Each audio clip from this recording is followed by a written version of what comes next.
የአካል ጉዳተኞች ሚና የሚለው አካል ጉዳተኞችን ያላካተተ ሀገራዊ ምክክር እንደ ሀገር አይሆንም ማለት ነው።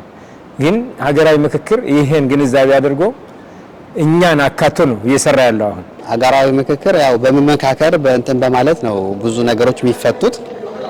ያው ወደፊት ጥሩ ነገር እንደሚኖር ተስፋ አለኝ። ጀመር አመጣጡም ራሱ በጣም ጥሩ ሰዓት ላይ የመጣ ምክክር ነው ብዬ አስባለሁኝ። የወጣቶችና የአካል ጉዳተኞች ወጣቶች ያው የሀገር ዋና ገጽ ናቸው። እንደገና ደግሞ እነሱ አክቲቭና ፈጣን ስለሆኑ ለማንኛውም ነገር ተጠቂም ተደንተን ማድረስም የሚጠቁትም ማድረስም ምንም ነገር ሚና መጫወት የሚችሉት ወጣቶች ናቸው። ወጣቶቹን ያዝን ማለት የሚፈለገውን ግብ ማድረስ እንችላለን። ወጣቶች ላይ ሴቶች አሉ። ሴቶች እድሜያቸውም እንትን ስለሆነ ስለዚህ ወጣቶችን መጠቀም ማለት የሀገራዊ ምክክር እስከሚፈለገው ውጤት ያመጣል። ለሀገራዊ ምክክር ኮሚሽኑ ሚናው ምንድነው በሚለው ላይ የወጣቶቹን ሐሳብ በደንብ መረዳት፣ ምንድነው ወጣቱ የሚፈልገው፣ ምንድነው ወጣቱ የኔ ፕሪዮሪቲ የሚለው የመጀመሪያ የሚለው ወጣቱ የሚይዘው እሱን በደንብ በመለየት እሱ ሳይቀር ሀገራዊ ምክክር ኮሚሽኑ ውስጥ ማስገባት መቻል ወጣቶቹን አድሬስ ለማድረግ የሚለውን ሐሳብ ለነሱ አደራ ሰተናቸዋል። በተጨማሪ ደግሞ ወጣቱ ሚናው ምንድነው የሚለው ላይ አንደኛ የሀገራዊ ምክክር ኮሚሽኑን ጥረቶች መደገፍ።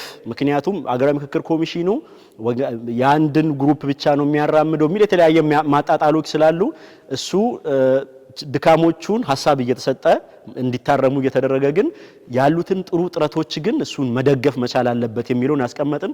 ሌላ ደግሞ ወጣቶቹ ሚና መሆን ያለበት ፌክ ኒውስ የሆኑትን ጥላቻ ንግግሮችን በደንብ መለየት፣ ውሳኔ ሳይሰጡ ግጭት ቀስቃሽ የሆኑ ነገሮች ደግሞ አጀንዳዎች ሲመጡ የተጣራ አይደለም እሱ አይደለም ትክክለኛው ይሄ ነው በማለት ማጥራት መረጃዎችን ማጥራት አንዱ የወጣቶቹ ሚና ነው ብለናል።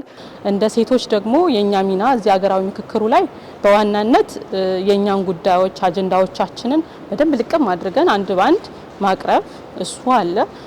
እንደገና ደግሞ ሀገራዊ ምክክሩም ደግሞ እኛ የምንሰጣቸውን ሐሳቦችም የተለያዩ አጀንዳዎችን እነሱን ደግሞ በሚጠናቀሩበት ሰዓት ምናልባት እኔ ያውቅልሃለሁ በሚል መልኩ ብቻ ሳይሆን የሴቶቹ ጉዳይ በሴቶቹ ቢገለጽ፣ የአካል ጉዳተኞች ጉዳይ ደግሞ በአካል ጉዳተኞች ቢገለጽ፣ የወጣቶች ጉዳይ ደግሞ በወጣቶች ቢገለጽ ሞር ፔኑን የሚያውቀው ሰው ሲያወራ ጥሩ ነገር ያስተላልፋል ብዬ አስባለሁ። የመረሳት እና ሚስ አንደርስታንድ የመደረግ ነገሮች አይኖሩም ብዬ አስባለሁ።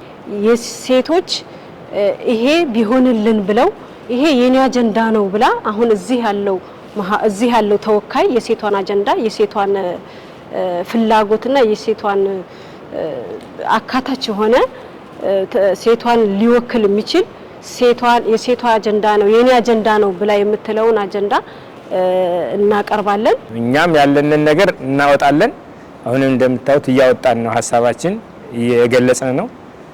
ቀጣይ ያለውም በጣም ተሳትፏችን ከፍ እንዲል እናደርጋለን በእኛ በኩል ማለት ነው።